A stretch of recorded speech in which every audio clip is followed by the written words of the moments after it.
में है कि एक ईमानदार मुख्यमंत्री को जिसने दिल्ली की जनता के लिए एक नहीं अनेक काम किए, उनको इस्तीफा देना पड़ा।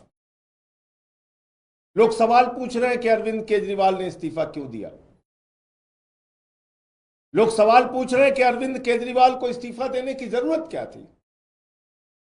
उन्होंने तो ईमानदारी से दिल्ली के 2 करोड़ लोगों की सेवा की, फिर क्या आवश्यकता थी उनको इस्तीफा देने।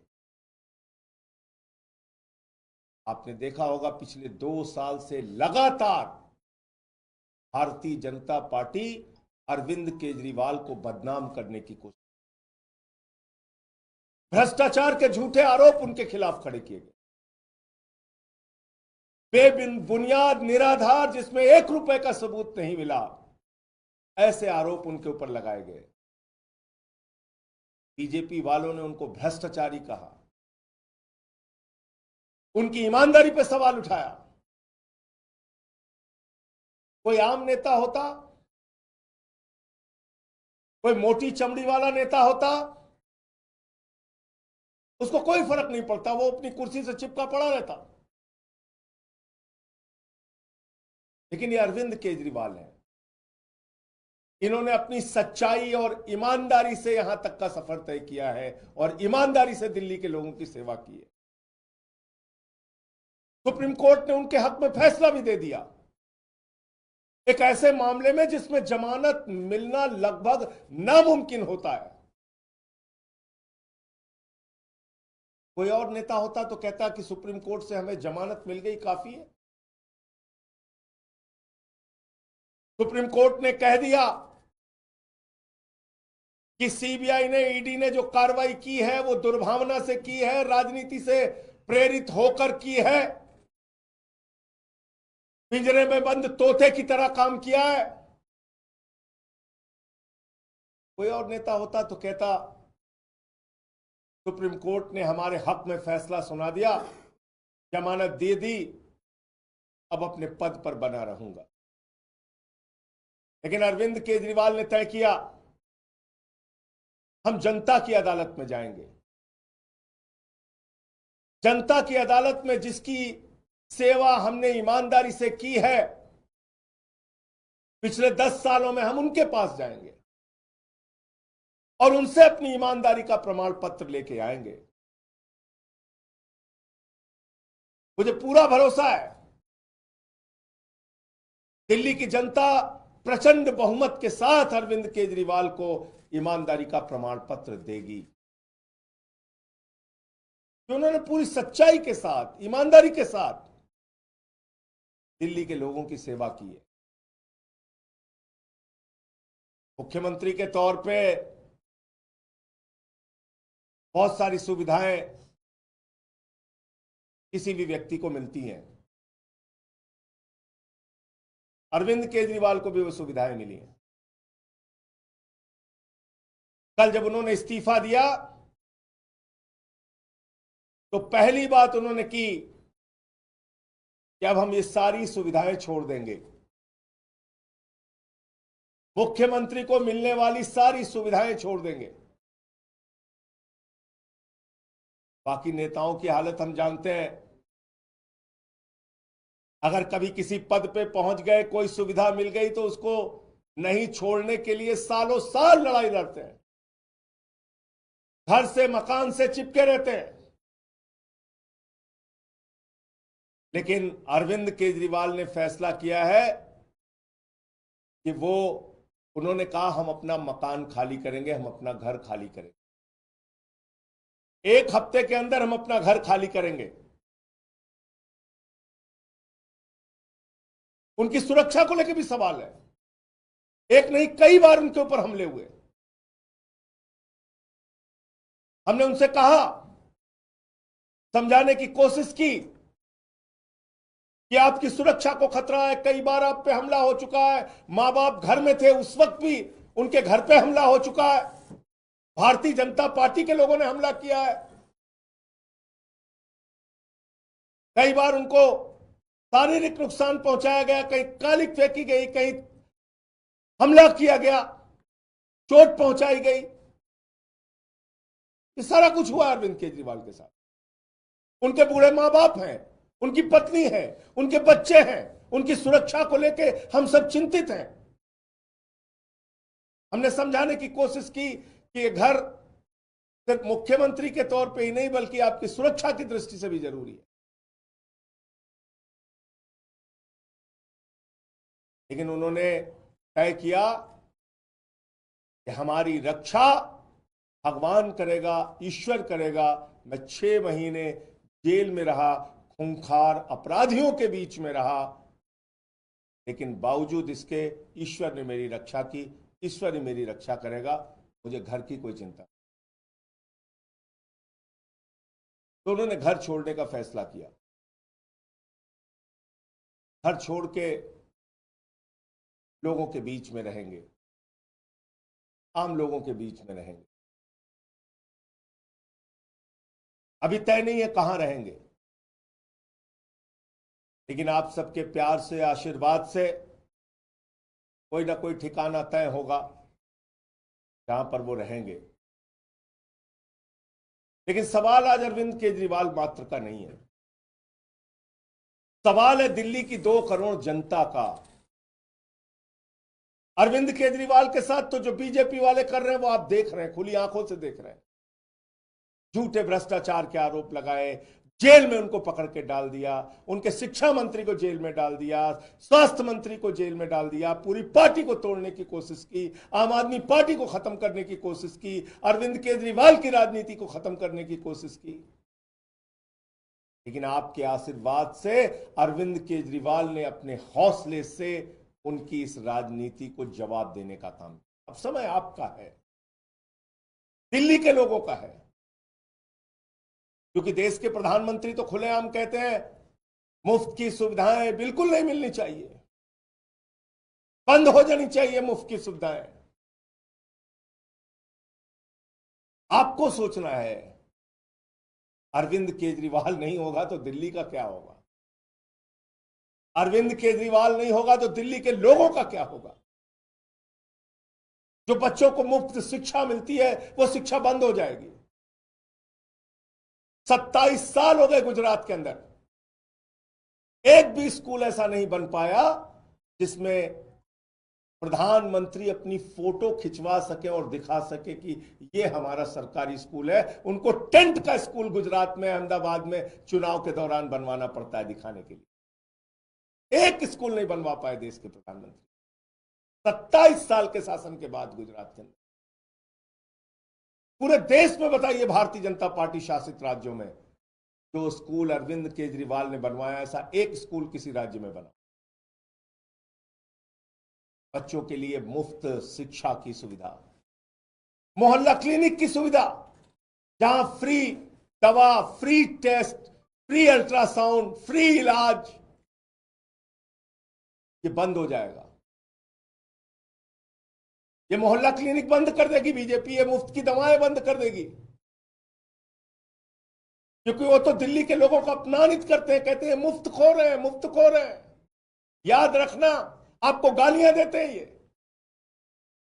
ये तो अरविंद केजरीवाल है जो लड़ लड़ के आपके लिए सुविधाएं लेके आते हैं। 9 दिन तक एलजी के घर पे धरने पर बैठ के कहते हैं नहीं, मोहल्ला क्लिनिक की फाइल पास करो। अरविंद केजरीवाल नहीं होंगे तो ये मोहल्ला क्लिनिक बंद होंगे। फ्री बिजली लोगों का सपना था। दिल्ली के अंदर चुनाव प्रचार में अरविंद केजरीवाल जी जाते थे, लोग हाथ पकड़ लेते थे, कहते थे हमारी झुग्गियों में हजारों का, लाखों का बिल आया है केजरीवाल साहब। वो अरविंद केजरीवाल है जिन्होंने कहा गरीब के घर में रोशनी तो होनी चाहिए, लेकिन उस रोशनी की कोई कीमत नहीं होनी चाहिए। फ्री बिजली किया, हिंदुस्तान की आजादी के बाद पहला मुख्यमंत्री जिसने फ्री में लोगों तक बिजली पहुंचाने का काम किया वो अरविंद केजरीवाल है। अगर जिस दिन अरविंद केजरीवाल नहीं होंगे, मुख्यमंत्री नहीं बनेंगे, तो ये फ्री बिजली की सुविधा भाजपा बंद कर देगी। फ्री पीने का साफ पानी, 24 घंटे फ्री बिजली, फ्री पानी, और इन सब के बावजूद मुनाफे का बजट दिल्ली को। माताएं बहनें जो हमारी मजदूरी करती हैं, हमारी बच्चियां जो कॉलेज में जाती हैं, जिसका पिता रिक्शा चलाता है, ठेला लगाता है, वो सुबह उठता था तो अपनी जेब की तरफ देखता था। बेटी को स्कूल भेजना है, कॉलेज भेजना है, जेब में पैसा होगा तो बेटी कॉलेज जाएगी, वरना नहीं जा पाएगी। इस दर्द को दिल्ली के मुख्यमंत्री अरविंद केजरीवाल ने समझा। उन्होंने कहा बेटियों के लिए, माताओं बहनों के लिए, मजदूरी करने वाली हमारी माताओं के लिए बस की यात्रा फ्री होगी। केजरीवाल नहीं होंगे तो ये बस की यात्रा की फ्री सुविधा खत्म होगी। इसलिए दिल्ली के लोगों आपको तय करना है, ये सारे काम, फ्री बिजली, फ्री पानी, फ्री शिक्षा, फ्री इलाज, मोहल्ला क्लिनिक, माताओं बहनों के लिए बस की फ्री यात्रा, और बुजुर्गों के लिए श्रवण कुमार बनके उनकी तीर्थ यात्रा कराने का जो संकल्प और काम पूरा किया है अरविंद केजरीवाल ने, भारतीय जनता पार्टी ये सारी की सारी सुविधाएं बंद करेगी, समाप्त करेगी, क्योंकि देश का प्रधानमंत्री और बीजेपी का सबसे बड़ा नेता नरेंद्र मोदी जी वो कहते हैं घूम घूम कर कि मुफ्त की सुविधा समाप्त होनी चाहिए, खत्म होनी चाहिए, मुफ्त की सुविधा तो मिलनी ही नहीं चाहिए। ये तो केजरीवाल है जिन्होंने कमाल करके दिखाया। सारी सुविधाएं देने के बावजूद मुनाफे का बजट दिया दिल्ली में। केजरीवाल ने एक नहीं अनेक बार कहा है कि दिल्ली के अंदर अब तक जो सरकारें थीं उन्होंने आपको धोखा देने का काम किया। खजाने में पैसे की कमी नहीं है, सरकारों की नीयत में कमी थी, और उन्होंने साफ नीयत से, ईमानदारी से दिल्ली के लोगों की सेवा की। तो अब दिल्ली के लोगों को तय करना है, दिल्ली के लोगों को अब संकल्प लेना है, दिल्ली के लोगों को अब जवाब देना है।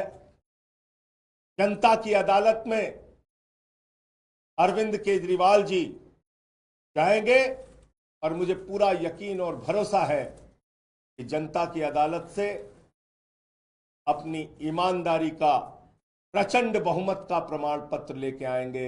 हिंदुस्तान के इतिहास में पहला नेता है, पहले नेता है अरविंद केजरीवाल जो सीना ठोक के कह रहे हैं ईमानदार हूं तो वोट देना, ईमानदार नहीं हूं तो वोट मत। ईमानदारी के नाम पर, अपनी सच्चाई के नाम पर वोट मांग, अपने काम के नाम पर वोट मांग रहे हैं। एक नेता पूरे हिंदुस्तान की राजनीति में, पूरे इतिहास में बता। इसलिए अब वक्त है दिल्ली के 2 करोड़ लोगों का, उनको जवाब देने। इस समय 2 करोड़ लोगों के ऊपर जिम्मेदारी है कि वो भारतीय जनता पार्टी के साजिशों का, कुचक्रों का जवाब अपने वोट की ताकत से। बहुत बहुत धन्यवाद। मैं इतनी बात कहना चाहता था, और आगे और कोई सूचना होगी तो मैं आपके साथ। एक राष्ट्रीय पार्टी के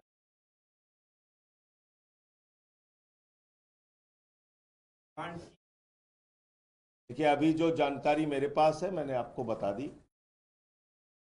निश्चित रूप से एक राष्ट्रीय पार्टी के राष्ट्रीय अध्यक्ष होने के नाते कई और नेताओं को घर मिले हैं, लेकिन अभी वो सवाल नहीं। अभी तो जो मेरे पास जो जानकारी थी,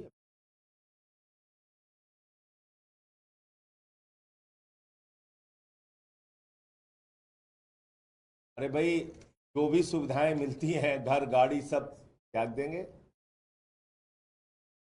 एक एक चीज आपको पता चलेगा। धन्यवाद।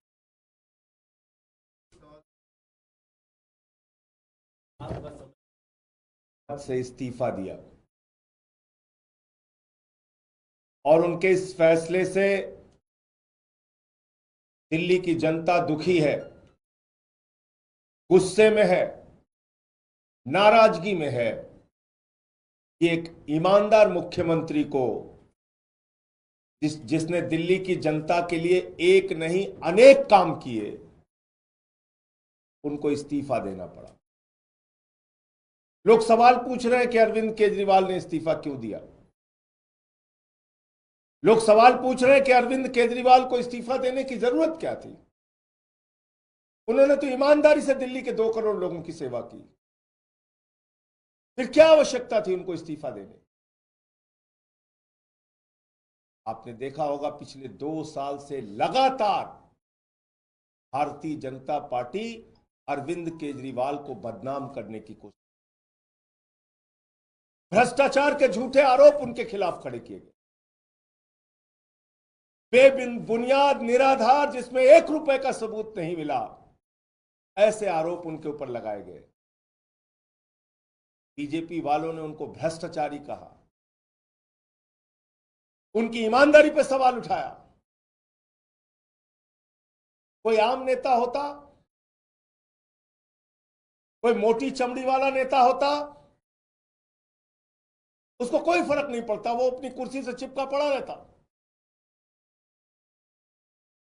लेकिन ये अरविंद केजरीवाल है, इन्होंने अपनी सच्चाई और ईमानदारी से यहां तक का सफर तय किया है और ईमानदारी से दिल्ली के लोगों की सेवा की है।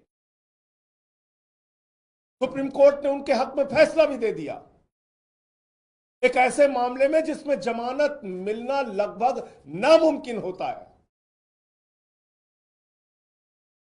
कोई और नेता होता तो कहता कि सुप्रीम कोर्ट से हमें जमानत मिल गई, काफी है।